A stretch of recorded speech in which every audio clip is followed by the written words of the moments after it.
আমি এখন আছি সেই হিমালয়ের সামনে, যেটা একটা অনেক বড় একটা পাহাড়। তো আমি অনেক উঠছি, তাও চেষ্টা করতেছি ওঠার। -17 ডিগ্রি সেলসিয়াস, মানে এই জায়গায় এত পরিমাণ পিছল জায়গা, মানে আমি উঠতে পারতেছি না। তো আমার আমি গেলো সর্বোচ্চ পাহাড়ের উপর উঠুম, যেমনি হোক, যে কোনো বিনিময়ে হোক, আমি আজকেও পাহাড়ে উঠবই। এটা একটা আমি চ্যালেঞ্জ হিসাবে নিয়েছি। তো আমি যে জায়গাটা দেওয়া মানে উঠতে চাইতেছি, এটা অনেক একটা দেয়াল জায়গা। তো ফাইনালি গুটি গুটি পায়ে আমি ফাইনালি উঠতে আছি।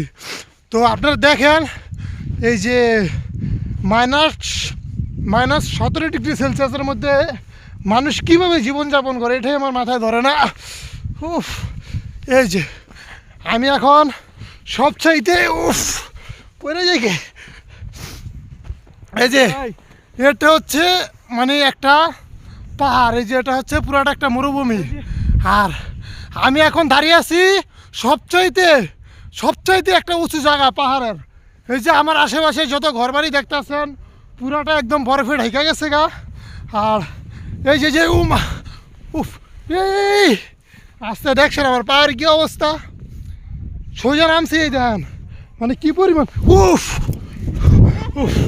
তো ফাইনালি আমি পাহাড়ে ওঠার চেষ্টা করতেছি, কিন্তু শীতের ঠেলায় মনে হয় বেশিক্ষণ আমি থাকতে পারব না। কিন্তু এখন আমার মনে হয় আমার বাসায় চলে যাওয়া একদম উত্তম, কারণ আমার আর সইতে আসে না। এই যে উফ। কিন্তু যারাই আসবেন পাহাড়ে ঘুরতে, হ্যাঁ, সবাই ওয়াটারপ্রুফ জ্যাকেট, শীতের পোশাক নিয়ে আসবেন, না হয় কিন্তু আমার মতো শিক্ষা পাওয়া যাবেন। কিন্তু উফ, আমি এখন এই যে পাহাড়তে নামে যেতেছি।